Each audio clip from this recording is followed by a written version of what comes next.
I challenged myself to just try and learn a website every couple of weeks.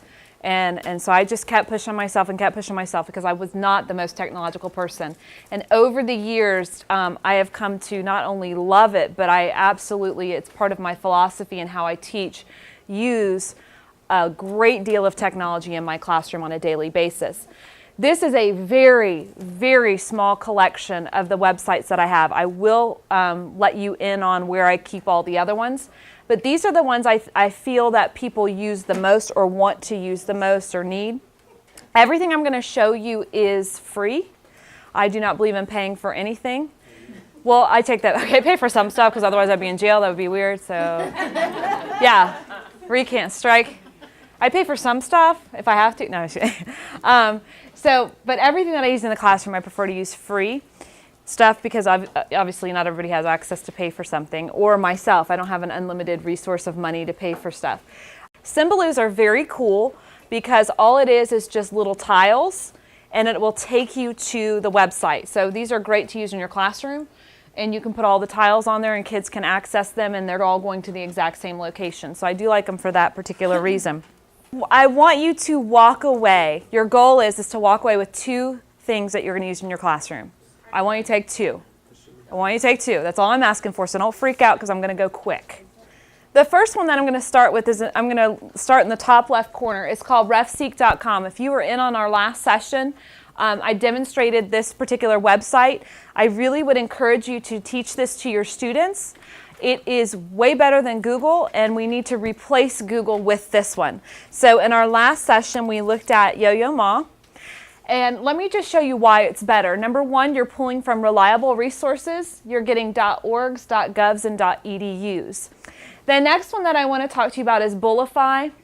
They are moving URLs, so don't let this distract you because I did email them to find out.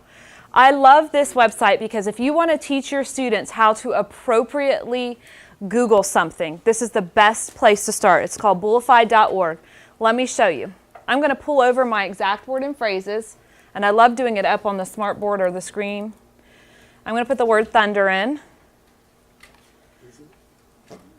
I'm going to pull over exact word or phrase, and I'm going to put, no, that's not the one I want. I'm sorry. I'm going to pull over not, because I don't want lightning. And you can keep seeing my results are going to drop. And then I can pull over the word site, and I can only pull edu sites. So it's limited my searches. You guys can make out with me later. Totally cool. All right, I'm going to move on to the next one. It's called Museum, front page. I love this one. And I'm going to click on the map one. This is sponsored by the museum. Is located in Washington, D.C. If you ever get an opportunity to go there, it's one of the coolest museums ever. But what this is it's going to, I clicked on map version, which is right here. It allows you to access the front page paper of every single newspaper in the United States, and then across the top you can go to other areas as well. So particularly if we're rolling into a political year or we've had something major happen, this is a great resource where kids can compare and contrast what's going on and how different parts of the country handle an event. The next one I'm going to go to is the British Library. This one's bl.uk. This is an excellent resource. It's right up there with RefSeek. All of their collections are online, down to podcasts. You have statues. You have even Anne Frank's diary. You can go through it page by page. This is an excellent one for secondary. Yes, we're going out. It's official. Somebody change our status on Facebook. I know. It's all right. It's whatevs. But it's been a really interesting resource for me as a teacher, but also for my students, especially if you're doing any type of history fair. History fair is pretty big on this campus. But I was also doing a Holocaust unit last year, and I was able to find podcasts of survivors. They had captured podcasts on there. I don't even remember how I got there. It's one of those things where you type it in and you just start clicking around. They have entire units for you to do as a teacher, so if you're teaching something, they'll have that as well. But I can't even tell you, it's just untold amounts of information on there. I love this one because it has a cool name, let's just be honest.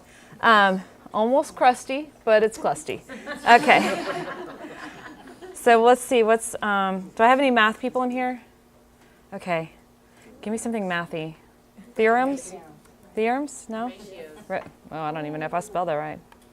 Ratios. Yeah. Where's that button? Here we go. This one is another cool search engine because it's literally going to group information, because I put in ratio and I wasn't very specific, so it went ahead and started gathering categories for me. So even like trading ratios.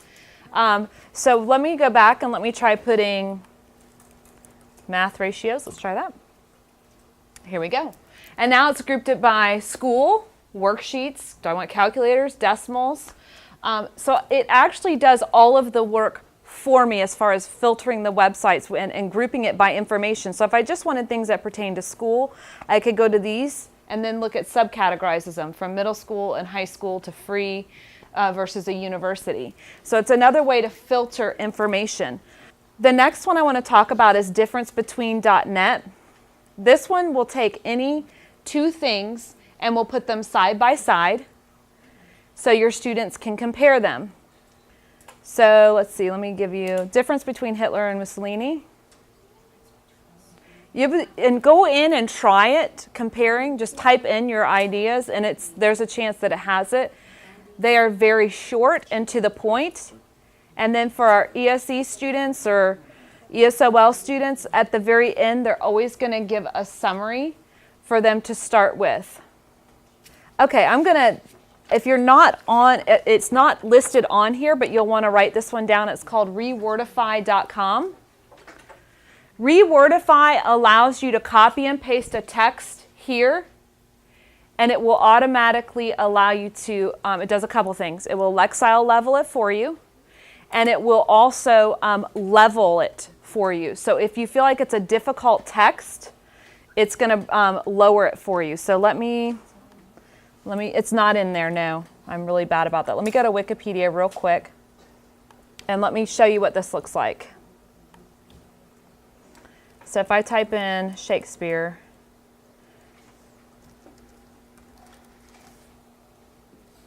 and I'm just going to copy the text, and I come over to Rewordify and I dump it in here, and I hit Rewordify. It's taking words, and you can set it, it's taking words that it feels like are a little too, it's highlighted right here. It says there are 15 hard words. How many do you want them to learn? I can also use this, I can do the stats on it, which is going to Lexile level it for me. I know, it's official. We've got a wedding date.